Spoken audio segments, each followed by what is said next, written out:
L'entrepreneuriat est une manière d'exprimer des valeurs, de créer quelque chose qui puisse transmettre des valeurs.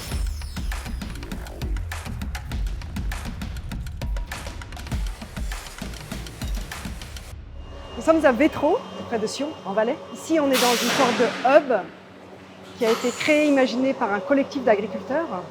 J'ai créé Opaline parce que j'avais envie et besoin de valoriser le fruit, le légume local dans une collection de bons jus de fruits naturels.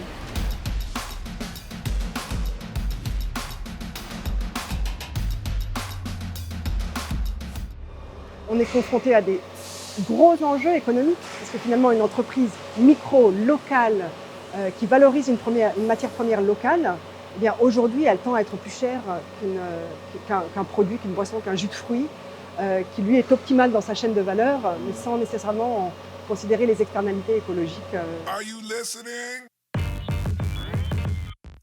Et ça c'est le lieu Opaline, donc c'est le lieu de travail.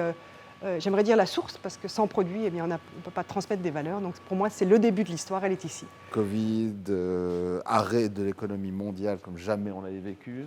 Comment ça s'est passé pour vous? Il y a une notion de respect, de valeur dans l'entreprise. Et une de ces valeurs, c'est quand il faut, on réfléchit tous autour d'une table.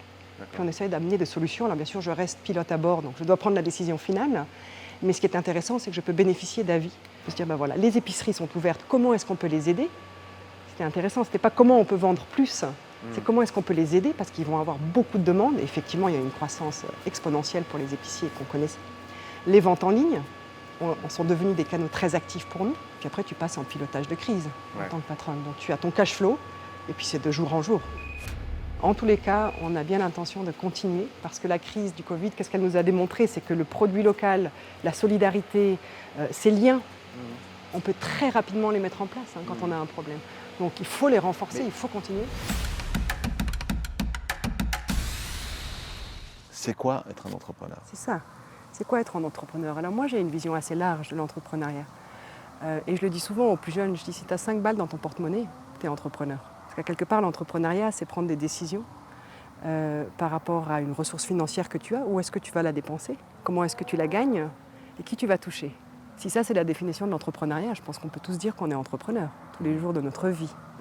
Moi, ce que j'aime dans la notion d'entreprendre, effectivement, c'est d'assumer des décisions, déjà de les imaginer par rapport à un impact, et puis ensuite de les assumer, d'avoir la satisfaction de se dire tiens, j'ai pris cette décision et elle m'a amené à un impact que j'avais escompté, positif, social, environnemental, financier aussi peut-être, bien sûr. Parce qu'une entreprise doit être rentable aujourd'hui. La crise du Covid t'a permis de prendre du recul, de réfléchir, d'approfondir ces réflexions. Là, ça s'appelle À notre portée, on peut en libre chargement sur le site d'Opaline. Peut-être résume les conclusions et le but de cet essai. Et est-ce que c'est compatible avec l'économie qui se développe, qui est quand même une économie libérale qui se développe autour de nous? C'est un témoignage d'une évolution de l'entrepreneuse que je suis. Je ne savais pas où j'allais aboutir. Aujourd'hui, je ne sais pas te dire, dans 10 ans, je serai où. Donc l'essai, c'est exactement ça. C'est une proposition de réflexion pour entamer une évolution, sans avoir un but précis. Et c'est plutôt nous inviter à repenser notre manière d'être.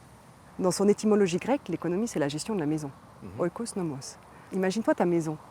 L'économie, c'était ça à la base. Comment tu gères ta maison? Qu'est-ce que tu y manges? Quels sont les liens que tu souhaites entretenir?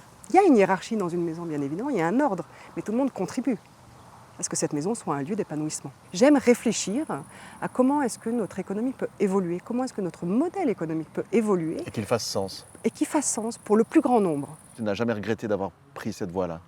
Non, j'ai jamais regretté, mais je ne suis pas non plus une totale utopiste. C'est difficile, oui c'est difficile, oui ça sera encore difficile. Mais pour moi, la notion de sens dans ce que l'on fait et l'engagement nourrit aussi les périodes plus difficiles.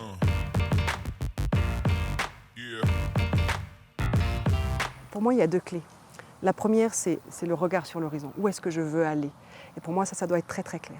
Souvent, quand on me demande des conseils et que je demande mais tu te vois où dans 5 ans? Je n'ai pas la réponse. On se voit dans 1 mois. Il faut aller chercher de l'argent. Oui, mais tout ça n'a que de sens si tu peux me faire rêver de là où tu vas arriver dans 5 ans. Deuxième clé, c'est l'endurance.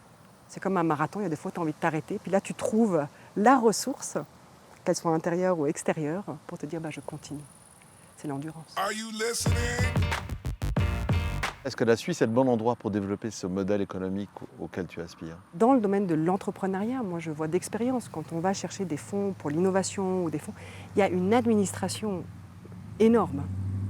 Alors elle est peut-être justifiée, mais pour moi elle n'est pas assez agile pour justement accompagner des jeunes entrepreneurs ou des jeunes entreprises à aller plus vite.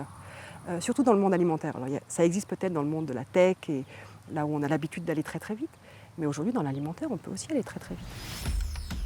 J'ai vu aussi entendu pendant la crise du Covid, c'est de dire finalement toutes ces subventions, ces crédits qu'on a mis à disposition de l'économie, est-ce qu'il n'y aurait pas ici la possibilité de convertir une partie par rapport à un cadre d'économie circulaire? Parce que là tout d'un coup, on a été agile et rapide. Exactement. Donc c'est la preuve qu'on peut l'être. Exactement.